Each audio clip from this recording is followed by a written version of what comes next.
Nous vivons dans une ère où les satellites contribuent à notre bien-être, que ce soit les prévisions météo, les systèmes de navigation GPS, les guichets automatiques et les communications à longue distance. Tout ça, ça dépend de satellites se trouvant à des milliers de kilomètres au-dessus de nous. Pour lancer ces satellites, ça nous prend des fusées. Lors d'un lancement, 85% de la masse d'une fusée est monopolisée par le carburant. On ne peut pas changer l'eau de la physique. Donc, dans le reste, on a les structures, les systèmes de propulsion et la charge utile. On fait tout ce qu'on peut pour réduire la masse des fusées, parce que réduire la masse des fusées signifie réduire de façon significative la quantité de carburant employé.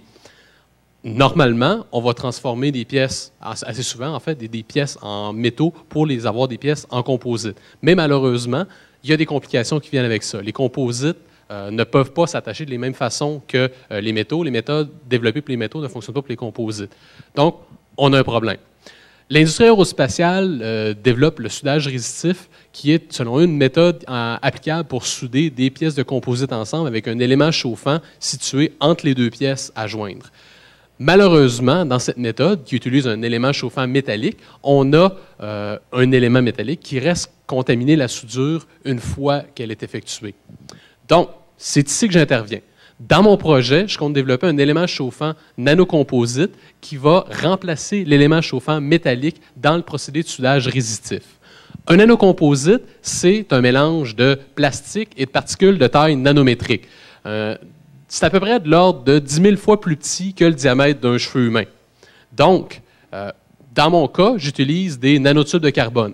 Les nanotubes de carbone, c'est un assemblage d'atomes de carbone qui a une structure tubulaire comme à la figure 3.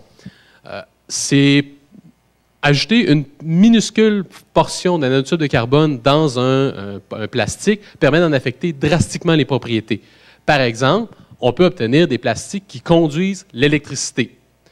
Bien entendu, on n'obtient pas les conductivités qu'on a pour les métaux, mais ce n'est pas le but, parce qu'un mauvais conducteur est un bon élément chauffant. En remplaçant les éléments chauffants métalliques dans le procédé de soudage résistif par mes nanocomposites comme à la figure 4, ça va permettre de réduire la masse des fusées et ainsi réduire leur impact environnemental.